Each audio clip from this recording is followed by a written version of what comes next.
Some people say that mass immigration into the United States can help reduce world poverty. Is that true? Well, no, it's not. And let me show you why. This gumball represents the 1 million legal immigrants that the United States has taken every year on average since 1990. Now, who in the world deserves our humanitarian compassion? The World Bank has one measure of the desperately poor of the world. They make less than $2 a day. And how many people make less than $2 a day in the world? Well, let's start with Africa. In Africa alone, there are 650 million people who make less than $2 a day. 650 million. And in India, another 890 million people, desperately poor. China adds another 480 million people, making less than $2 a day. And unfortunately, the rest of Asia has a heartbreaking 810 million people who the World Bank says make less than $2 a day. And finally, there's 105 million of Latin America's population that are desperately poor. All told, the World Bank says there are 3 billion people in the world. 3 billion people who are desperately poor, making less than $2 a day. That's 3,000 gumballs. And every year, we take 1 million and suggest that we've somehow made a humanitarian difference. Of course, we don't pull our immigrants from these desperately poor populations, do we? These people are too poor, too sick, too disconnected to make it here as immigrants. We tend to pull our immigrants out of the better off poor of the world.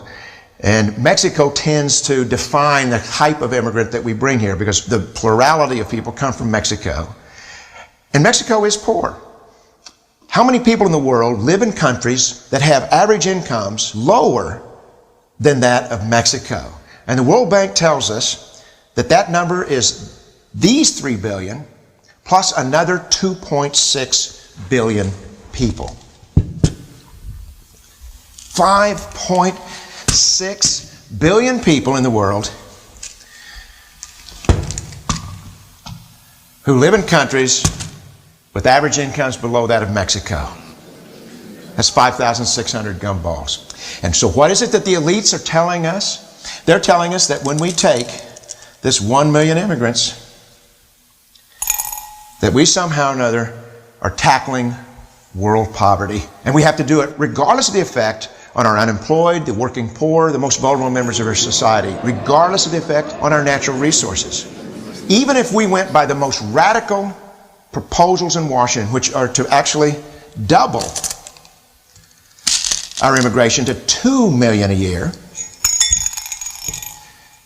which would totally overwhelm our physical, natural, and social infrastructures, we couldn't make a noticeable difference. And we may be really hurting the impoverished people of the world because the million that we do take are among the most energetic, often the better educated, certainly the most dissatisfied people that if they did not immigrate would be the agents for change to improve the lot of all the people in these countries. The true heroes in the global humanitarian field are the people in these countries who have the wherewithal to immigrate to another country, but instead stay in their countries, to apply their skills to help their fellow countrymen. Unfortunately, our immigration system tends to entice these very type of people to abandon their countrymen.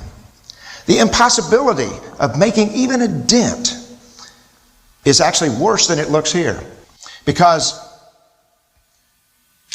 last year, when we took 1 million immigrants, these countries added, births over deaths, 80 million more people into the impoverished populations. And this year, Congress is bringing in 1 million legal immigrants.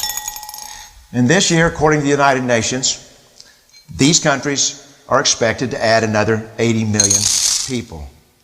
And next year, you can be quite sure that Congress, unless stopped by the American voters, will bring in another 1 million immigrants. And these countries, unfortunately, will be adding another 80 million people. into these impoverished nations. We could take 5 million a year, but we'd never get ahead of what's happening in these countries. Not in this century. Don't you see? Immigration can never be an effective or significant way to deal with the suffering people of the world. They have to be helped where they live. 99.9% of them will never be able to immigrate to a rich country. There's no hope for that. They have to bloom where they're planted. The only place that 99.9% of these people can be helped is where they live. Let's help them there.